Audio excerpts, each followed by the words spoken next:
दोस्तों नमस्कार।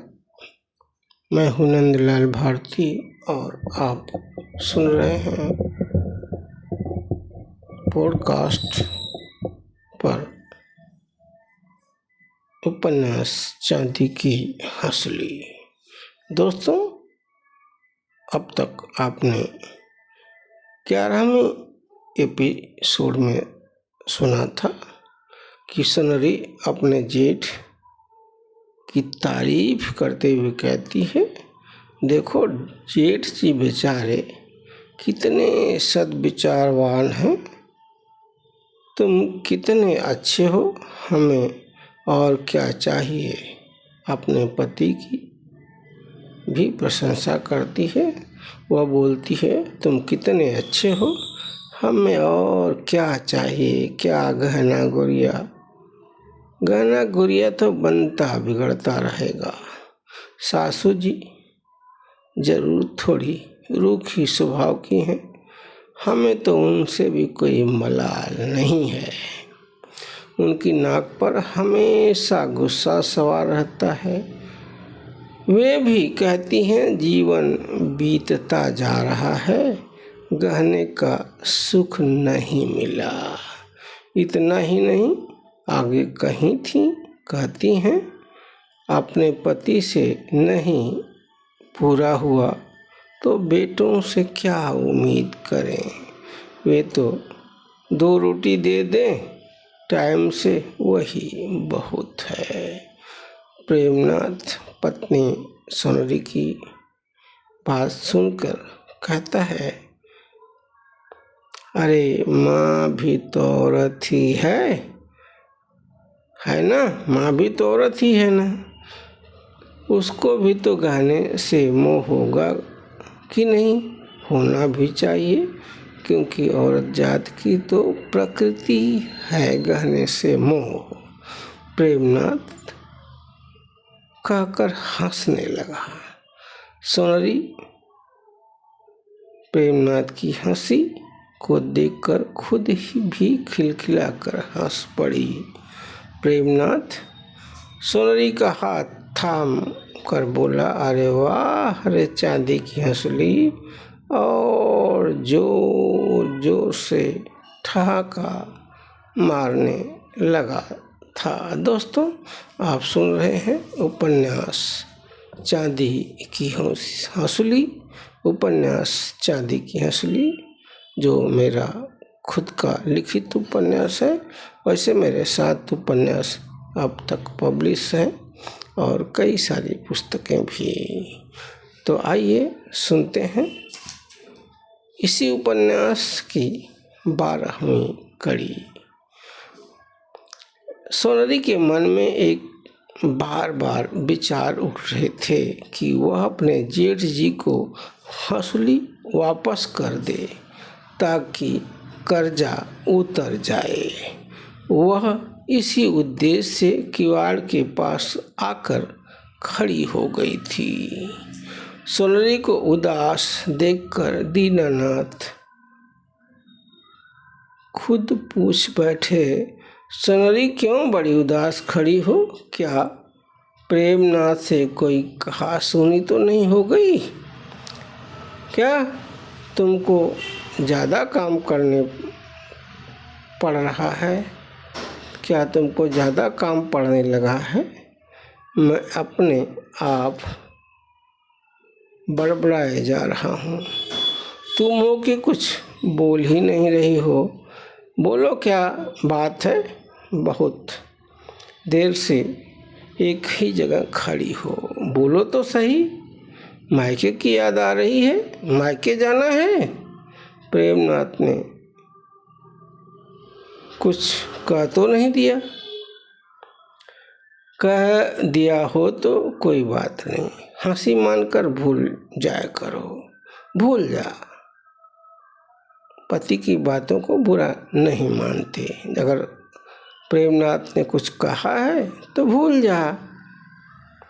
अरे पगली, कुछ बोलेगी कि मैं ही बड़बड़ाता रहूं? क्यों मौन खड़ी हो? कुछ तो बोलो, या ऐसे ही चुपचाप खड़ा रहने का कोई तुमने व्रत तो नहीं ले रखा है? सोनरी बोले, नहीं जेठ जी, काहे का व्रत, कैसा व्रत, बस हमारा घर ही सबसे बड़ा व्रत है, मंदिर है, और कोई व्रत नहीं है। दीनानाथ बोले, सोनरी क्या बात है, क्यों नहीं बोल रही हो, बोलो क्या हुआ, क्या बोलने के लिए खड़ी हो, कुछ बोलना चाहती हो? सोनरी बोली, डर लग रहा है। दीनानाथ, क्या कह रही हो सोनरी, कैसा डर, कौन सा डर, क्यों डर लग रहा है, कैसा डर? तू तो मेरी छोटी बहन के समान है, बोल जो बोलना हो बेहिचक। सोनरी घूंघट को नीचे की ओर खींचते हुए बोली, आपसे एक निवेदन करना है। दीनानाथ आश्चर्य में इधर उधर देखकर बोला, सोनरी कैसा निवेदन करना चाहती है तू रे, कौन सा निवेदन, क्यों निवेदन कर रही है सोनरी? कोई भूल मुझसे हो गई क्या? कोई भूल मुझसे तो नहीं हो गई है? सोनरी बोली, कैसी बात कर रहे हैं आप, जैसे देवता समान इंसान से भूल हो सकती है क्या?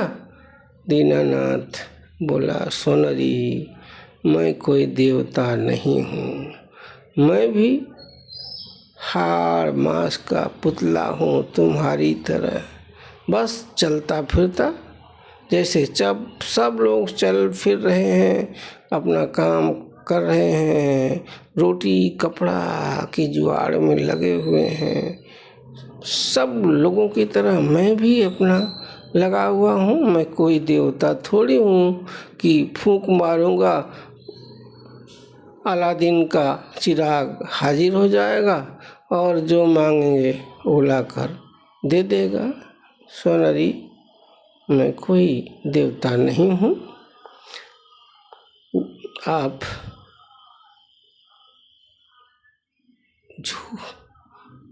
मुझे देवता मत बनाओ सोनरी, मैं कोई देवता नहीं हूँ, मैं भी इसी घर का तुम्हारे जैसा ही एक सदस्य हूँ। तुम अपनी बात कहो, क्या कहना चाह रही हो बोल दो, ज़्यादा सोच विचार नहीं करो। सोनरी बोली, बस निवेदन करना चाहती हूँ। दीनानाथ बोला, बस निवेदन निवेदन निवेदन निवेदन हो गया निवेदन, कब से और निवेदन। सोनरी जोर से बोलो, क्या कर रही हो, सुनाई तो पड़े, तुम्हारी आवाज़ तो घूंघट से बाहर ही नहीं निकल पा रही है। अरे मुझे भी तो सुनाई पड़ना चाहिए कि तुम कह क्या रही हो, तुम जो कुछ कह रही हो जोर से बोलो ताकि मैं भी सुन सकूं। सोनरी हिम्मत करके तनिक जोर से बोलने का प्रयास तो कर रही थी, पर दिल गवाही नहीं दे रहा था। जेठ जी के सामने तेज आवाज़ में कैसे बोले, भले ही वह गरीब घर की बहू थी। संस्कारवान बड़ों का सम्मान करना उसे अच्छी तरह से आता था। वह तो प्रेमनाथ के सामने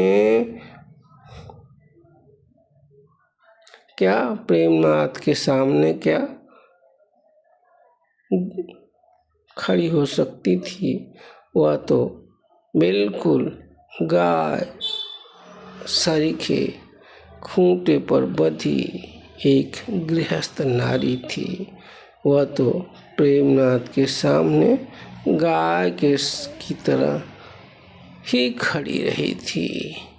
कभी तेज आवाज में तो बोलती नहीं थी, घर के काम में लगी रहती थी, पर निंदा तो उसे कभी छू भी नहीं पाई थी।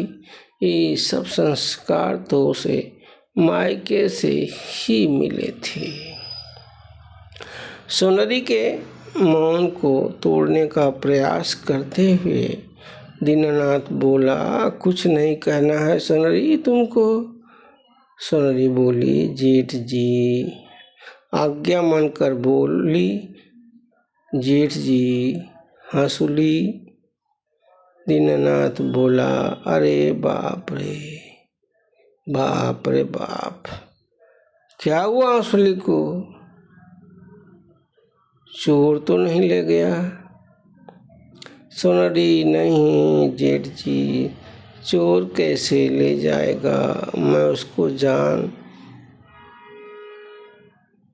उसकी जान ले लेती। सोनरी बोली, अगर चोर मेरे गले से हंसुली खींचता तो हंसुली से पहले उसकी जान निकाल लेती। मेरे जीते जी तो क्या कोई चोर मुझसे हंसुली छीन सकता है? नहीं जेठ जी, कोई नहीं छीन सकता। ये चांदी की हंसुली गले की तरफ हाथ दिखाते हुए बोली। दीनानाथ बोला, फिर क्या हो गया सोनरी? हंसुली कहीं इधर उधर रखकर भूल तो नहीं गई?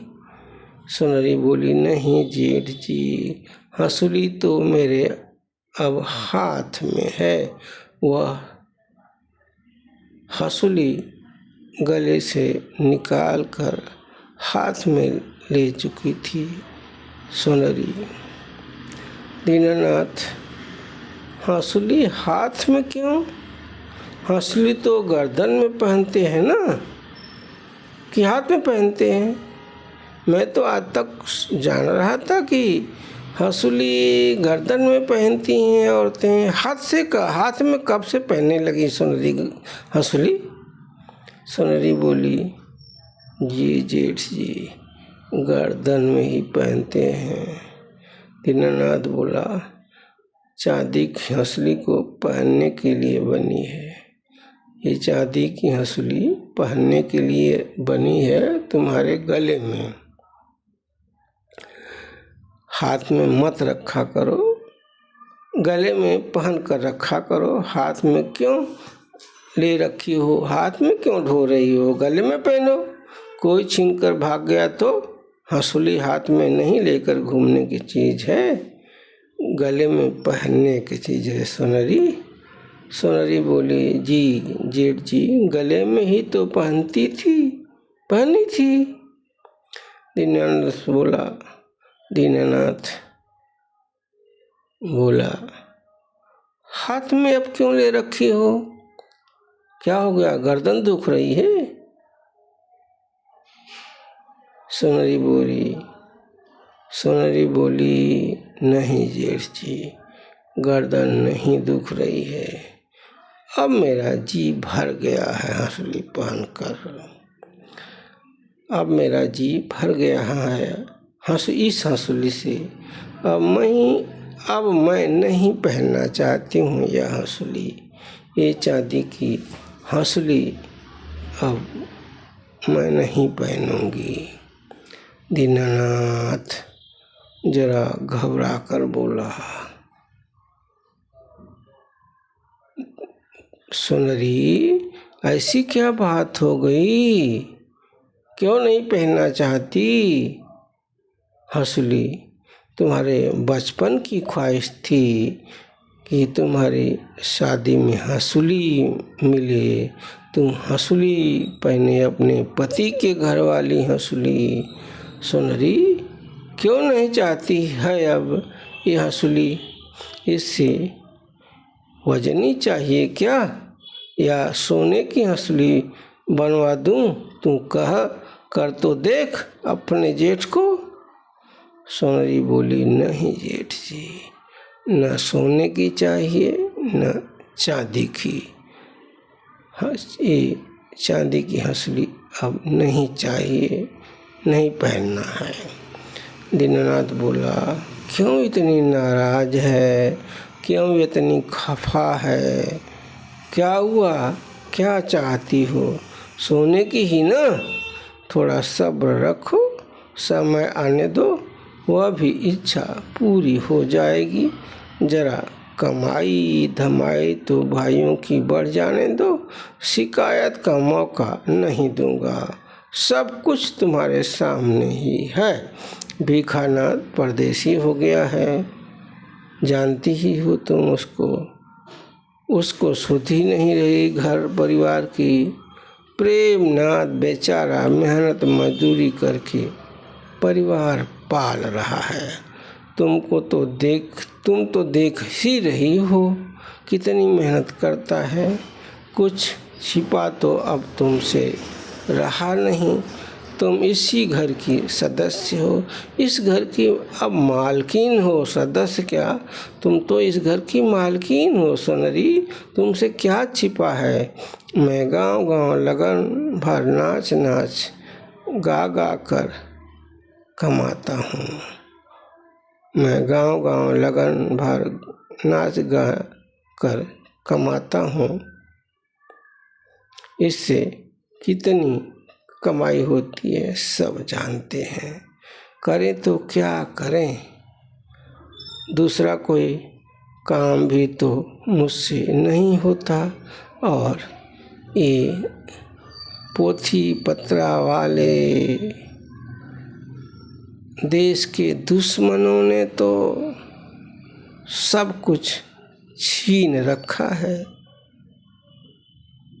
सब कुछ छीन कर इन दुश्मनों ने, कायनात के दुश्मनों ने, जातिवादियों ने, धर्म के ठेकेदारों ने अछूत बना दिया है, भूमिहीन बना दिया है।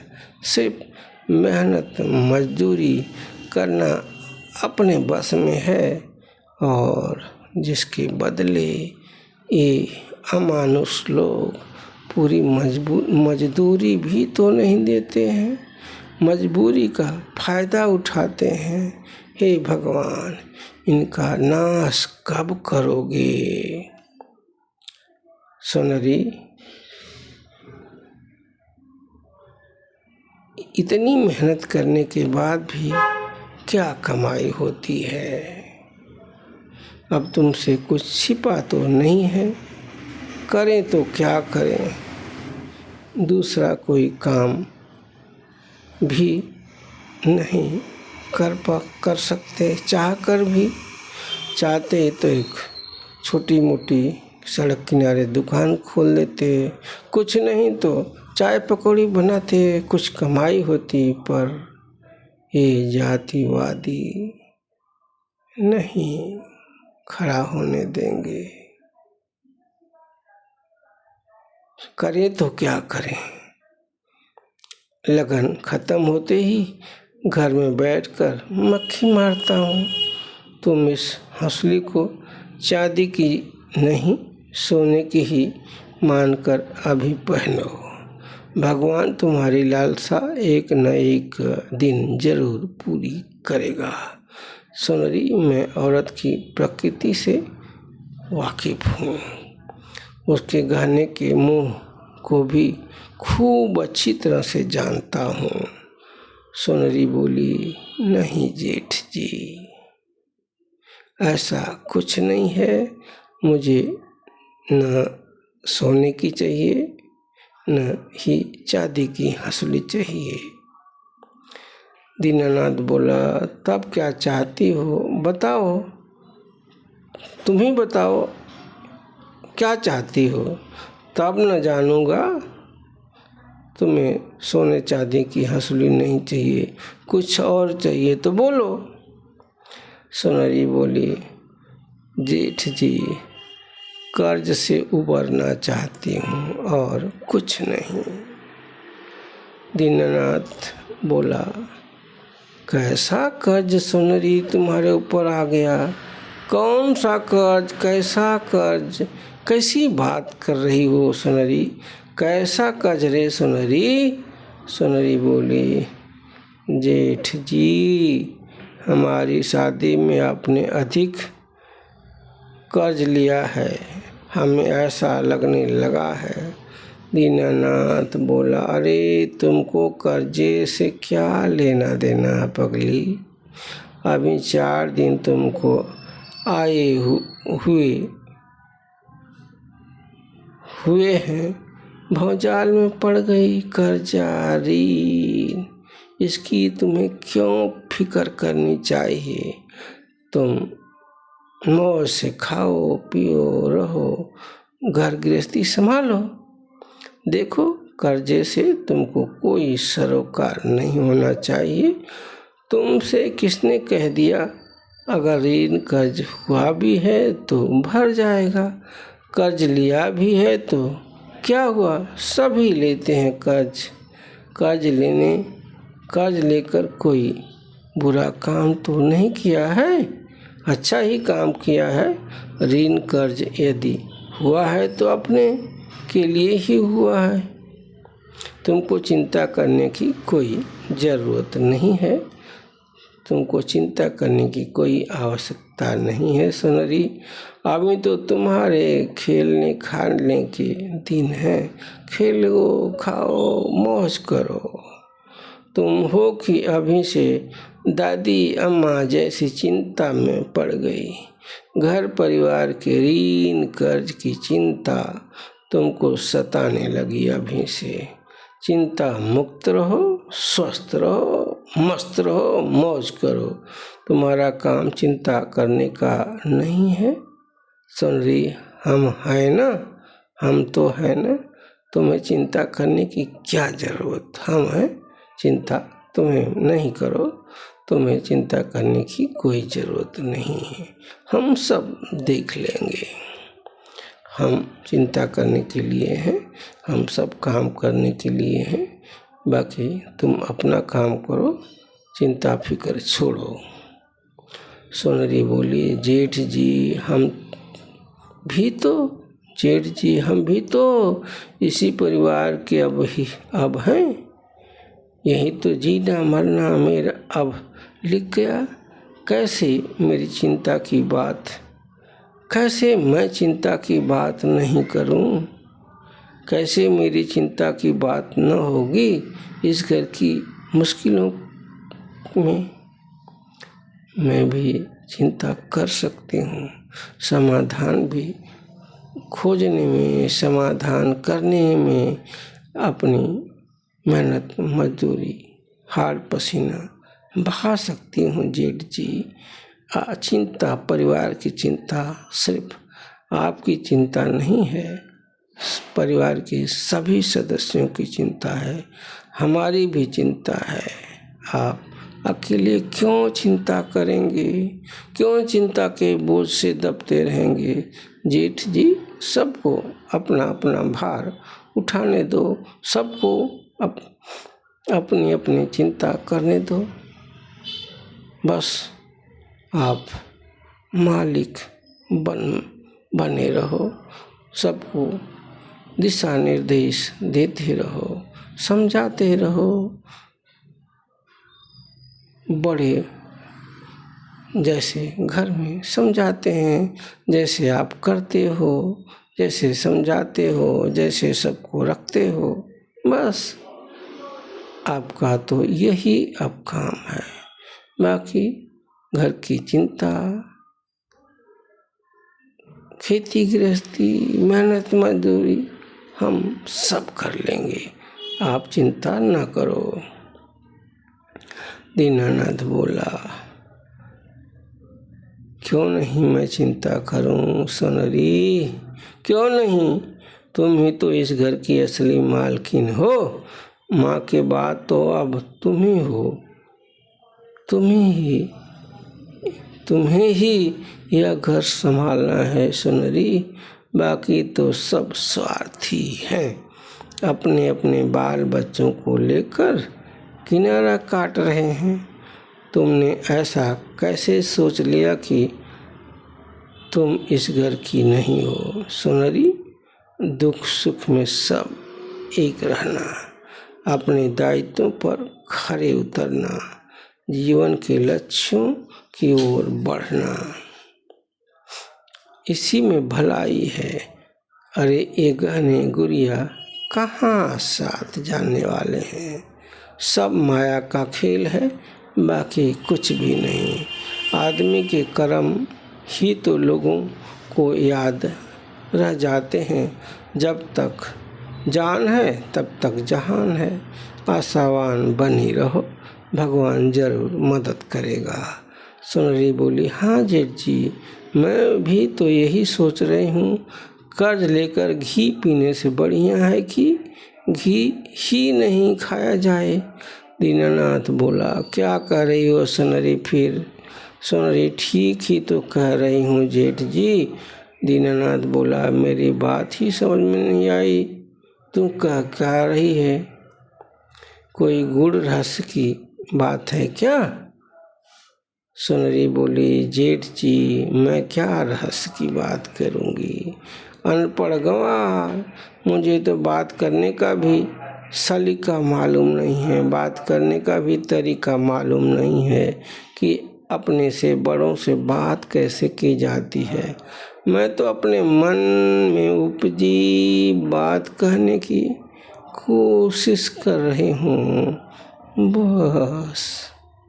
दीनानाथ बोला, मन नहीं छोटा करते सुनरी, मन नहीं छोटा करते।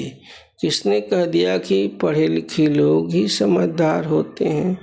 दुनिया में बहुत से लोग ऐसे हैं जो कभी स्कूल ही नहीं गए, पर दुनिया के सामने मिसाल कायम कर दिए। तू अपने पिताजी को ही देख ले, कितने बड़े महंत हैं। तू अपने आप से पूछ, क्या तू किसी पढ़ी लिखी नारी से कम है? गृहस्थी की गाड़ी चलाने के लिए स्कूली शिक्षा से ज़्यादा नैतिक दायित्व और संस्कारों की ज़रूरत होती है। हम भी तो स्कूल नहीं गए क्योंकि सामाजिक भेदभाव ने स्कूल में कदम ही नहीं रखने दिया। तू नहीं पढ़ी लिखी होने के बाद भी पढ़ी लिखी औरतों से कम तो नहीं है। गांव में बहुत से बड़े घरों में पढ़ी लिखी बहुएं हैं, उनकी हालत देखो। अनपढ़ औरतों से कोई बेहतर तो नहीं लगती है, वे भी वैसे ही कर रही हैं जैसे अनपढ़ औरतें गोबर पानी कर रही हैं, चूल्हा फूंक रही हैं। चिंता न कर, समय जरूर बदलेगा, देखना। मास्टर मास्टरानी घर घर खोज खोज कर पढ़ाएंगे। अरे स्कूली शिक्षा नहीं हो पाई तो इसका मतलब ये नहीं हो गया कि तू गंवार हो गई। ऐसा नहीं सोचते सुनरी, तू कितनी बुद्धिमान है मैं जान गया हूँ। अपनी जिम्मेदारी का एहसास तुमको क्या यह कम है? किस पढ़ी लिखी औरत से कम है तुम, बल्कि ज़्यादा है, ज़्यादा होशियार है, ज़्यादा समझदार है, ज़्यादा दक्ष है। अपनी बिरादरी की कोई तो औरत पढ़ी लिखी नहीं है, तुम कहाँ से पढ़ लिख जाती? हमारी सामाजिक व्यवस्था ही ऐसी दोगली है। लड़कों को अभी बड़ी मुश्किल से स्कूलों में दाखिला मिलने लगा है, वहाँ भी उनकी हालात कुत्ते बिल्ली जैसे होती है। वे स्कूल में रखी बाल्टी से पानी भी तो नहीं पी सकते। बाल्टी से पानी लेकर पीने पर प्रतिबंध है। अगर गलती से छू दिया तो मार मार के भुर्ता बना देते हैं। बताओ लड़कियों का क्या हाल होगा? चिंता न कर, हमारी औलादें पढ़ी लिखी होंगी। हम अपनी औलादों से पढ़ लिख जाएंगे। अब ज़माना बदल रहा है, हम अपनी औलादों को खूब पढ़ाएंगे। देर से ही सही, पर काले बादल छटने शुरू हो गए हैं। हमारी औलादें भी पढ़ी लिखी होंगी, हमारे नाते पोते सब पढ़े लिखे होंगे, बड़े बड़े अफसर होंगे, मिल मालिक, फैक्ट्री होंगे, कारोबार करेंगे, सब कुछ करेंगे, चिंता मत कर। समय बदल रहा है, आशा ही जीवन है, बस विश्वास तो कर। सुंदरी बोली, मैं इन सब बातों से चिंतित नहीं हूँ जेठ जी। दीनानाथ बोला, फिर बात क्या है? तो कब से घुमा फिरा रही है, बात क्या, सही सही तो बताओ। सुंदरी, मैं आपकी चिंता से परेशान हूँ। दीनानाथ बोला, मैं कहाँ चिंतित हूँ, कौन सी चिंता कर रहा हूँ, मैं क्यों चिंता करने लगा? सुंदरी, मैं कहाँ चिंतित हूँ। सुंदरी बोली, जेठ जी, आपसे ज़्यादा इस घर में चिंतित कौन है? कोई नहीं ना। जब से मैं आई हूँ तब से आप उदास और चिंतित हो कि नहीं हो? देख लीजिए, मैं तो देख ही रही हूँ, आप बहुत चिंतित हैं। सच जेठ जी, आजकल बहुत उदास आप रहते हो। उदासी के बादल आपके माथे पर छाए रहते हैं। मुझे यही चिंता खाए जा रही है। आपकी चिंता का कारण मैं हूँ ना। दीनानाथ बोला, पागली, कैसी बात कर रही है? मैं कहाँ चिंता में हूँ, मैं क्यों चिंता करने लगा? मैं कोई चिंता में नहीं हूँ, तू खुश रह, अपना काम कर, 2 रोटी बना, खा, खिला, बस इतने तक। बाकी अभी बाहर का काम हम लोग करने के लिए काफ़ी हैं। मेहनत मजदूरी कर कर लाएंगे, कमा कर लाएंगे। तू तो बस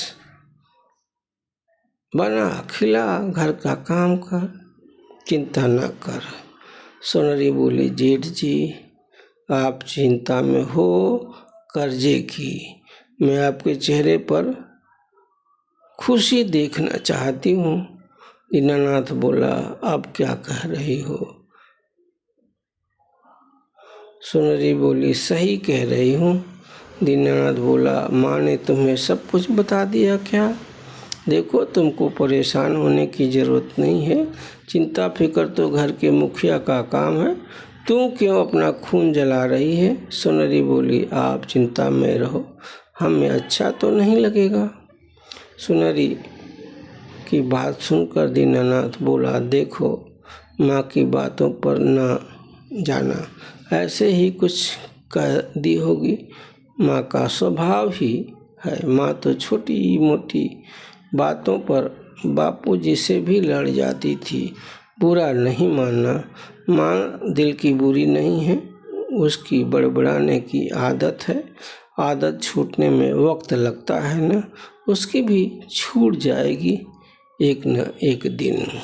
सुंदरी बोली, जेठ जी, मुझे सासू जी की बातों की चिंता नहीं है, मैं तो आपकी उदासी से परेशान हूँ।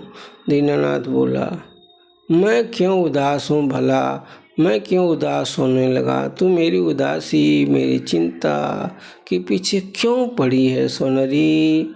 मैं तो बहुत खुश हूँ तुम्हारे आने से। समय पर खाना, पानी, हुक्का, तंबाकू सब तो मिल जाता है। बहू, कर्जे की चिंता ना करो, बिल्कुल मत करो। सुंदरी बोली, वो बात नहीं है जेठ जी जो आप सोच रहे हैं। दीनानाथ बोला, मैं क्या सोच रहा हूँ सुंदरी? तब क्या बात है, बताओ, क्या खास बात है? सुंदरी बोली, जेठ जी, हंसुली वापस करना चाहती हूँ। दीनानाथ बोला, क्यों, अच्छी नहीं है? सुंदरी बोली, बहुत अच्छी है, डिजाइन कितनी सुंदर है, इस डिजाइन की हंसुली मिलना मुश्किल है। अच्छी तो होगी ही, आपने जो बनवाया है। दीनानाथ बोला, बढ़िया है, इसके बाद भी वापस करना चाहती हो? सुंदरी बोली, हाँ, वापस करना चाहती हूँ। दीनानाथ बोला, क्यों? सुंदरी बोली, जेठ जी, ज़्यादा भारी है। दीनानाथ बोला, क्या कह रही हो? क्यों मुझे उल्लू बना रही हो? ज़्यादा भारी है। अपनी माँ की आधा किलो की हंसुली पहनकर गिरती पड़ती रहती थी और कहती थी हल्की है, ये तुम्हारी 200-250 ग्राम की हंसुली भारी हो गई। वाह रे हंसुली, भारी हंसुली, वाह रे सोनरी, क्या पहाड़ा पढ़ाती है तुम भी। सोनरी, हाँ जेठ जी, भारी ज़्यादा है।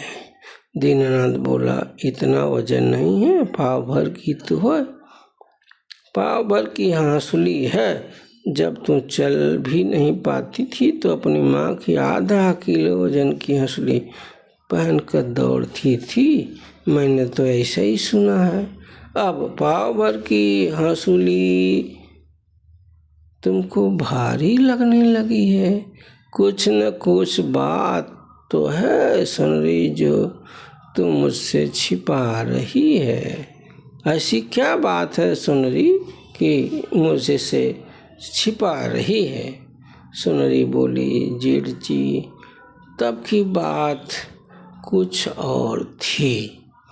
दीनानाथ बोला, अच्छा, अब तुम बड़ी हो गई हो, शादीशुदा हो, ससुराल में आ गई हो, अपनी गृहस्थी संभाल रही हो।